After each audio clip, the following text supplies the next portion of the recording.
भारत में शुरुआत कैसे हुई मजदूर दिवस की, तो मैं आपको बताना चाहता हूँ कि बहुत कम लोग जानते होंगे कि भारत में 12 घंटे से 8 घंटे काम करने की योजना लागू कराने में बाबा साहब अम्बेडकर की बड़ी अहम भूमिका थी। कैसे थी? उन्होंने 27 नवंबर 1942 को नई दिल्ली में भारतीय श्रम सम्मेलन में 7वें सत्र में इस योजना को लागू कराने का प्रस्ताव रखा था। इसी बदौलत से मजदूर आज 16 घंटे के बजाय 8 घंटे की ड्यूटी करते हैं। उसी बदौलत से आज मजदूर 16 घंटे के बजाय 8 घंटे की ड्यूटी करते हैं। बाबा साहब ने जाति देखी, नहीं धर्म देखा। उन्होंने हर वर्ग के लिए कार्य किया, चाहे महिला हो या पुरुष हो, दोनों में समानता का अधिकार दिया। समान वेतन, महिला कर्मी को प्रस्तुति अवकाश, न्यूनतम मजदूरी अधिनियम आदि का प्रदान किया। सभी साथियों को मजदूर दिवस की बहुत बहुत शुभकामनाएं। आपको पता होगा कि 1 मई 1886 में जब अमेरिका और शिकागो में लाखों मजदूर सड़कों पर उतर गए थे। क्यों उतरे थे? क्योंकि वो वहाँ की जो श्रमिकों की ड्यूटी थी वो 12 से 14 घंटे थी। वो नहीं चाहते थे कि पूरे दिन हम काम करें, और काम के बदले में रोज़गार तो बहुत कम था उस टाइम। लेकिन जब उनकी सरकारों ने उन श्रमिकों की, उन मजदूरों की आवाज़ सुनी, तो उन्होंने जो 12 और 14 घंटे की ड्यूटी थी वो 8 घंटे कर दी थी। तो हमारे देश भारत में भी जब हमारे देश भारत में बाबा साहब को श्रम मंत्री बनाए, तो बाबा साहब ने सबसे पहले मजदूरों पर क्या किया?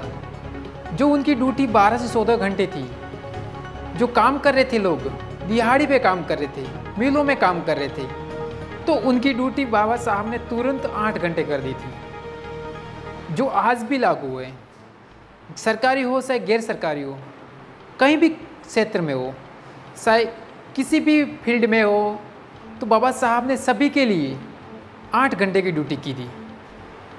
और उसी दिन से 1 मई से पूरे देश में मनाया जाता है श्रमिक दिवस, मजदूर दिवस। बीएसपी प्रमुख मायावती ने भी किस प्रकार से ट्वीट किया था और श्रमिकों को मजदूर दिवस की किस प्रकार बधाई दी थी। वो सरकारों से एक मैसेज दिया, सरकार को, केंद्र सरकार हो चाहे राज्य सरकार हो, तो उनको एक मैसेज दिया है। ये बहन जी का अच्छा सा ट्वीट था जिसमें बताया है कि आज लॉकडाउन में जिस प्रकार से कंपनियां श्रमिकों को निकाल रही हैं, तो उनकी सैलरी काट दी जाती है, तो उन पे उन्होंने एक विशेष मैसेज लिखा था अपने ट्वीट के माध्यम से। और मेरी आप सभी से अपील है कि सभी देशवासियों को आज ही के दिन को ध्यान में रखते हुए गंभीर विचार करना चाहिए। बाबा साहब मजदूरों पर इतना ध्यान देने के लिए क्यों बोल रहे थे? क्योंकि किसी भी देश और समाज में मजदूरों की भूमिका बहुत ज़रूरी है, अहम होती है। अगर हमारे देश में मजदूर नहीं होंगे तो कैसे चलेगा काम? जब हमारे देश में मजदूर नहीं होंगे, काम करने वाले लोग नहीं होंगे, तो इस देश का विकास कैसे होगा? देश की नींव मजदूरों पर लगी हुई है। ऐसा नहीं है कि हमारे जो नींव हैं, जो बड़े बड़े उद्योगपति हैं, उन पर नहीं है। जब मजदूर होगा वो ही इस देश की नींव है। मजदूर नहीं होंगे तो कोई कुछ नहीं होगा। क्योंकि किसी भी देश में, समाज में मजदूरों की भूमिका बहुत अहम है, क्योंकि उनके कंधों पर पूरे देश का निर्माण टिका हुआ है। अगर मजदूर देश में नहीं होंगे तो क्या हो सकता है? हमें इनका ध्यान रखना चाहिए। अभी लॉकडाउन है तो मजदूर बहुत हमारे देश में फंसे हुए हैं, चाहे बांद्रा मुंबई में हो, दिल्ली में हो, सूरत में हो, हर जगह, हर स्टेट में फंसे हुए हैं। तो हमें मजदूरों पर बहुत ध्यान देना चाहिए, क्योंकि हमारे देश का जो निर्माण है वो मजदूरों के कंधों पर टिका हुआ है। अगर मजदूर पर हम ध्यान नहीं देंगे तो देश का विकास कदाई संभव नहीं है।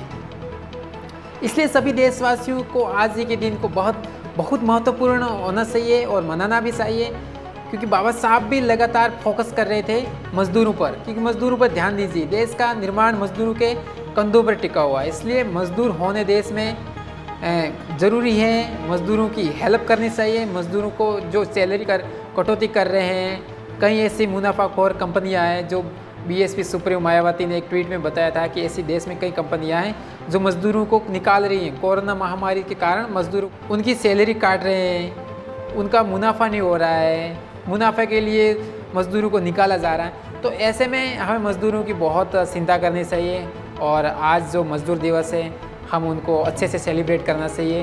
हम मजदूरों को प्रोत्साहन दें, उनको कोई गिफ्ट वगैरह दें, ताकि उनको भी लगे कि हाँ कुछ समय भी मिला है, आज मजदूर दिवस है। तो मज़दूर दिवस को आज सम्मान करें। ऐसा ना है कि आप उसको ज़्यादा काम तो गया, आज 8 घंटे की ड्यूटी के बजाय आज उनको 12 घंटे काम कराया जाए, ऐसा नहीं होना चाहिए। तो शुक्रिया। मैं प्रवीण बौद्ध, हमारे न्यूज़ चैनल को आप ज़रूर सब्सक्राइब कर देना। शुक्रिया।